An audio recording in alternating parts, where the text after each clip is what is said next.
We are kind of switching gears a little bit, but and we'll be breaking out the computer and using some Calcplot 3D for some of this today too. We're familiar with vectors, right? A vector is that arrow that represents both a magnitude and a direction. So a vector field is a field of vectors. Nothing crazy going on there. It can be in 2 space or 3 space. So at every point in the plane or in every point in 3D, it's getting assigned a vector. Very similar to a slope field. The only, we'll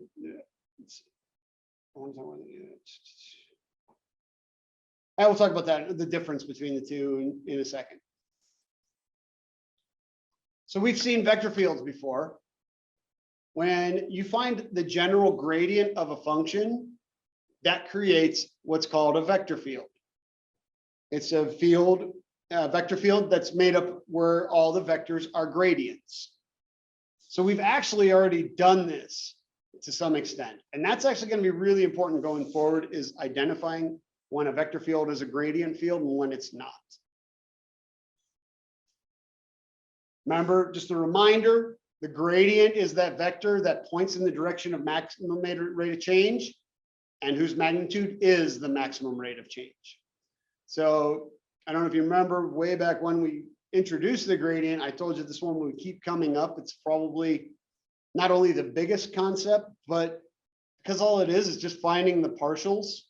It's actually one of the easier big concepts that we have in all of calculus, really. Okay, so don't worry about the page numbers from a different book. So here's a velocity vector field for part of the Gulf Stream. Basically what's happening is each vector shows both the magnitude and the direction of the water at any given point. So here's where we start to notice the difference. For those of you guys who are familiar with slope fields, here's where we start to notice the difference. With a slope field, there's no magnitude involved. All we're doing is drawing a line to represent slope. So we draw them all the same size. With a vector field, the size matters because we want to represent what the magnitude is at any given point. So in this, we can see that the water's flowing a little bit faster here where the vector is larger, but at these places where it's a little bit smaller, it's not flowing as much. By larger, you mean longer, like a full? Yes. Oh, what? Like, do you just mean the length of the vector itself?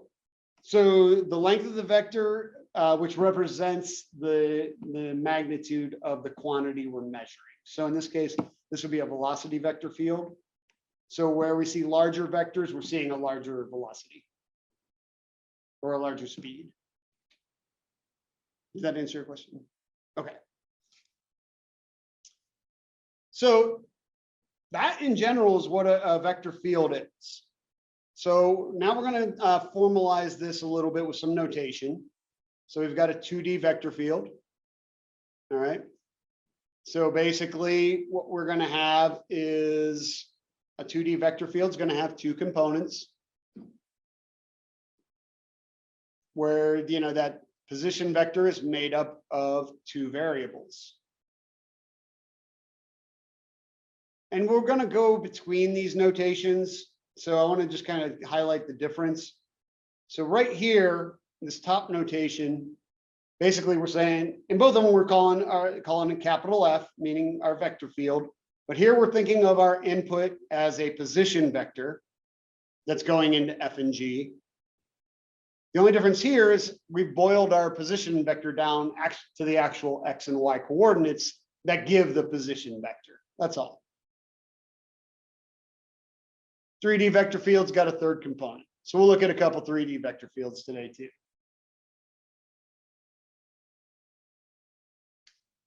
So we took a look at a velocity vector field. That's the one we'll probably go back to the most often, just because when it comes to dealing with vectors, velocity gives us something we can wrap our head around, because we can see velocity having a direction, you know, the direction the object's heading, and a magnitude, which is its speed. But we can, this stuff generalizes. Force is another one. Gravity creates a vector field. let's talk about vector fields, and let's take a look at one. So give me just a sec. I'm gonna have to kind of rearrange how I have things set up so we can see both. Again, we're going to look at the vector field y comma x, and we can make these things much more complex. We can make them much more simple. But what I want you to remember is what's happening now is at any given point, this thing is creating the vector. In other words, if we're at the point 1, 1 in the plane, the vector is 1, 1. If we're at the point 3, 1 in the plane, the vector is 1, 3. Okay?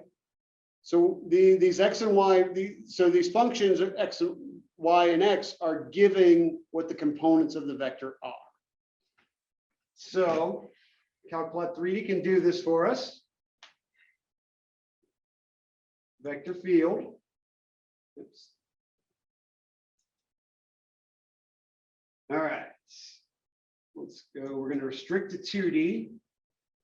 And we'll put in some other more interesting ones here in a second, but let's just start with YX.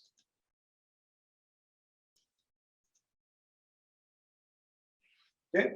There is that is the vector field y comma x. Let's just let me add a few more vectors. I think it shows it a little better. Okay.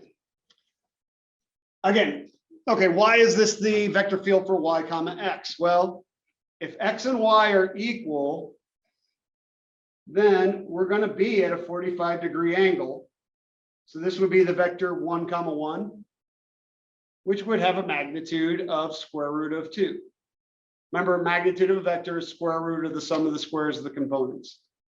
All right, well, this would have the same direction, but now we're at the vector 2, 2, which is going to have a bigger magnitude, root 8. So as we get further, the magnitudes get larger. But they're all along that 45-degree line because x and y are equal. Notice how they're vertical along the x-axis. Well, that's because the x coordinate or the I coordinate is 0. So all they have is height. They don't have any horizontal components. And then you can see as we move upwards, we start to get more of a horizontal component. So they start to go more right as we go higher. Again, going back to that, this is the vector field for y comma x, right? So as we go up, the horizontal component increases. So this is what our vector field will look like in 2D.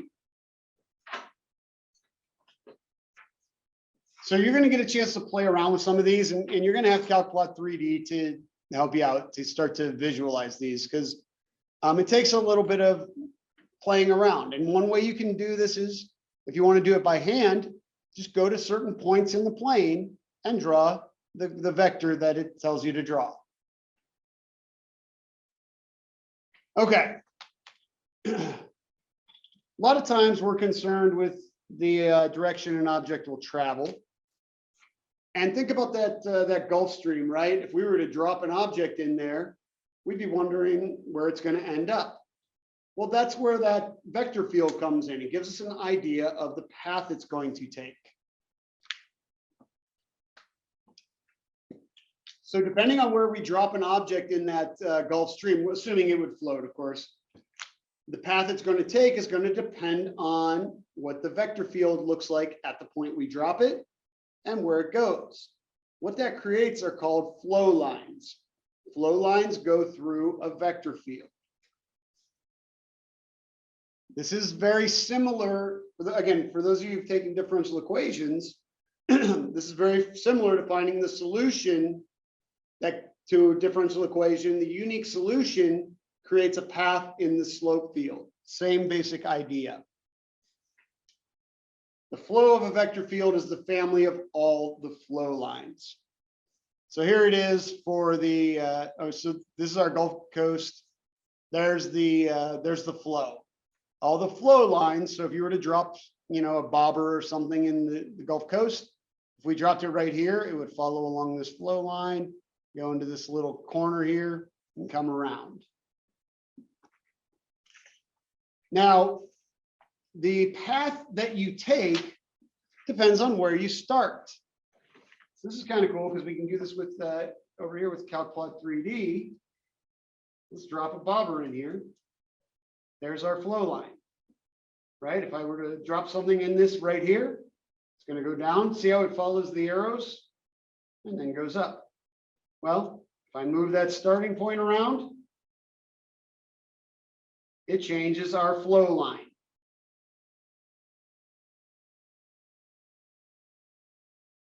If you know, one of the other things you can do with CalcPlot 3D is you can animate your flow right there.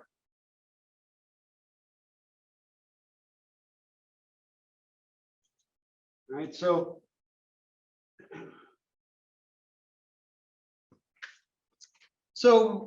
that's going to be one of the things we're concerned with is the path an object takes through a vector field. How much work does a vector field do on it? How much influence does it have on our path?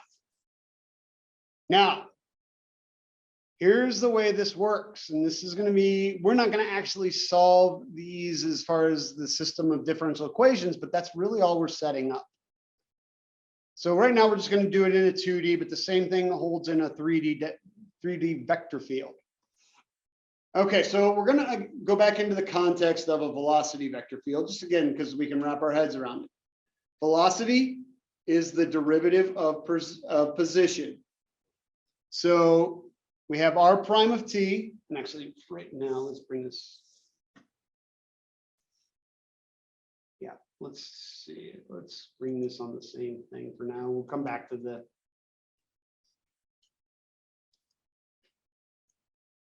we'll go back to the CalcPlot 3D if we need it.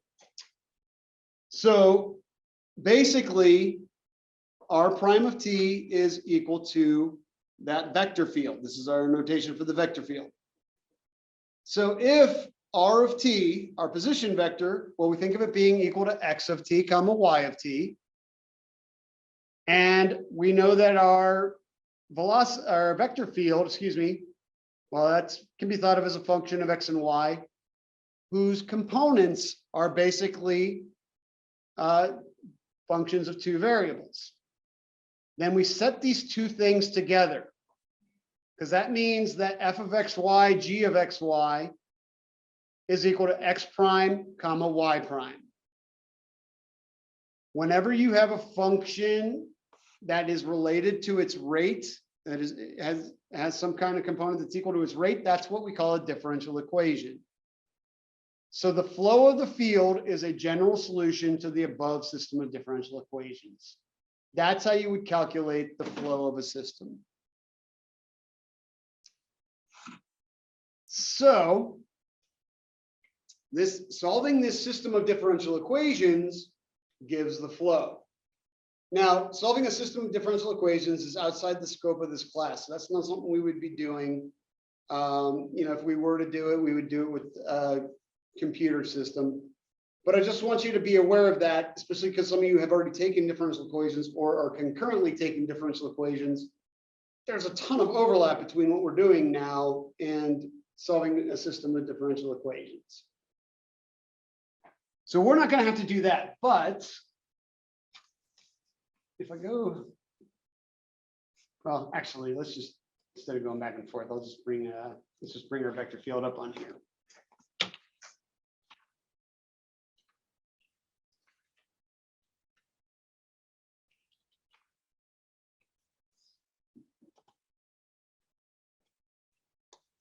So let's bring our vector field back. Actually, we could do any vector field. Let's even use the one that they give us. This will be cool. Here's a 3D. Here's now we can check out a 3D vector field. So this will do them in 3D. Not a very interesting one. Let's set in another component here. Now it's going to move up and down the Z a little bit. So there's a 3D vector field. We can still drop in a flow line. we're going to be talking about curl and divergence. We're actually going to talk about on Thursday. Right here. See how it created the system of differential equations for us?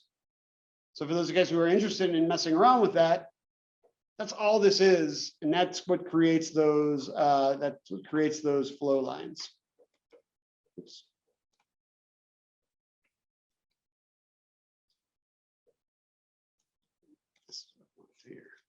There we go. There's our flow line. So now our flow line has a Z component to it too, since it's in a 3D space.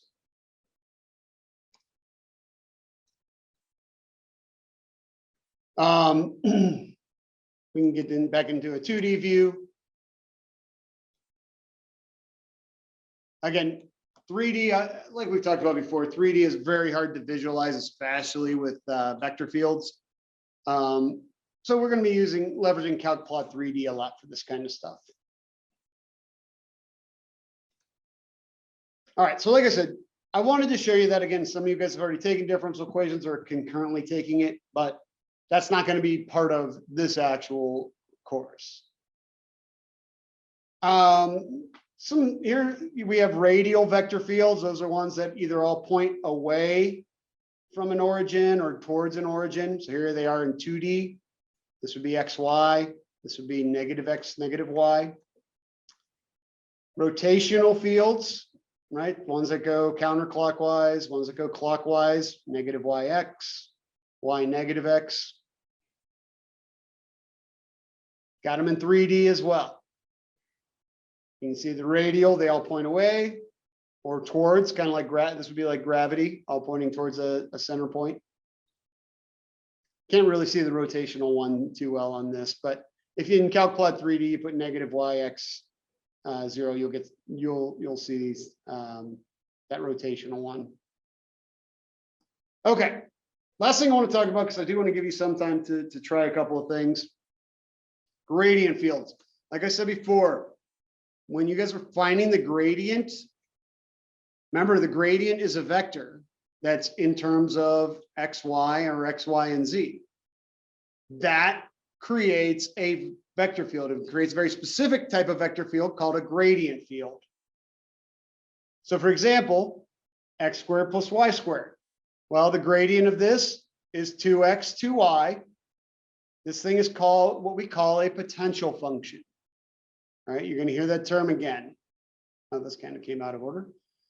So when a vector field is a gradient field, it has what we call a potential function.